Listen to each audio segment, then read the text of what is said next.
La quotidienne Twitter de Chris Yapi, jeudi 28 avril 2022. Cet homme est un espion du régime Ouattara et il est dangereux. Il se nomme Kone Khalil Ibrahim. Il a l'air idiot, mais en fait c'est un bon espion du régime en place. Attention, ne vous laissez pas avoir, car vous le paierez peut-être de votre vie. Cet individu réside à la Maka et se fait passer pour un prisonnier. En réalité, sa mission est d'infiltrer et d'espionner tous les militaires détenus dans cette prison. Kone Khalil Ibrahim est l'auteur de plusieurs arrestations, dont celle d'officiers de la gendarmerie nationale et de l'armée. Bien qu'étant en prison, ce sinistre personnage approche tout le monde, toujours avec un projet de coup d'État contre la Ouattari. La méthode est classique. Il se fait passer pour un supplicié du régime.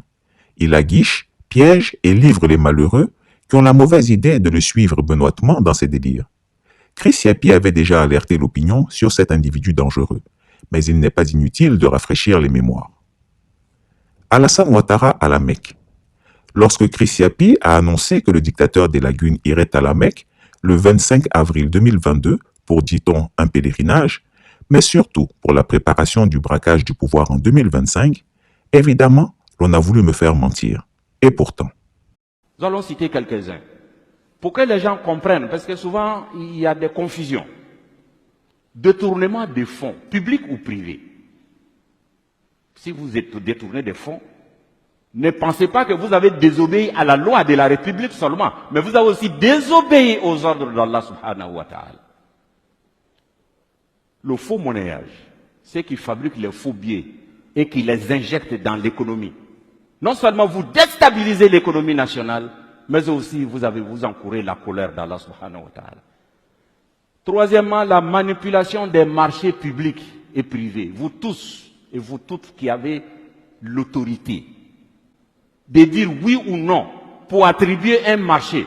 Lorsque vous intervenez dans l'attribution pour vous attribuer injustement des parts, des pourcentages, sachez que vous avez désobéi non seulement à la loi de la République, mais vous avez aussi désobéi gravement aux enseignements d'Allah subhanahu wa ta'ala.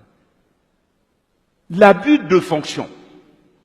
Vous tous qui avez des fonctions, qui avez des décisions, lorsque vous en abusez pour avoir un intérêt particulier, vous tombez dans la fraude.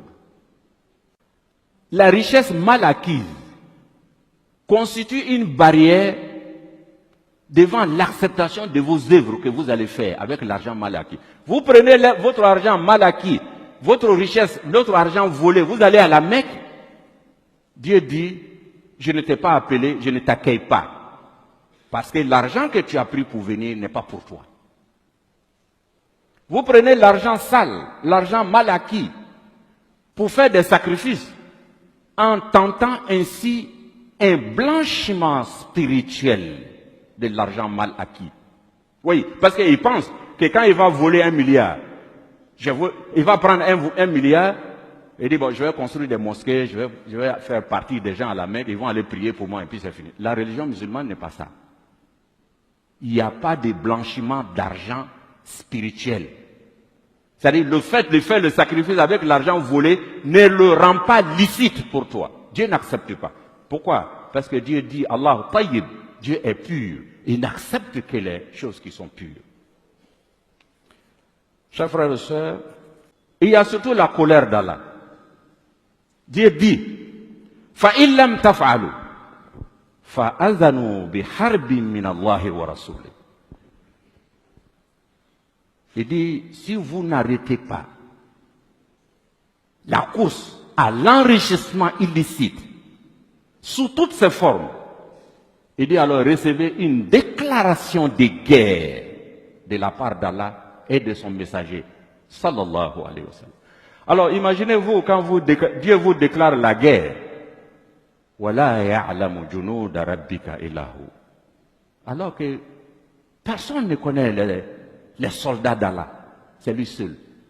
Ça peut être une maladie, ça peut être des inondations, ça peut être des incendies, ça peut être le fait même que les cœurs de vos citoyens ne sont plus ensemble.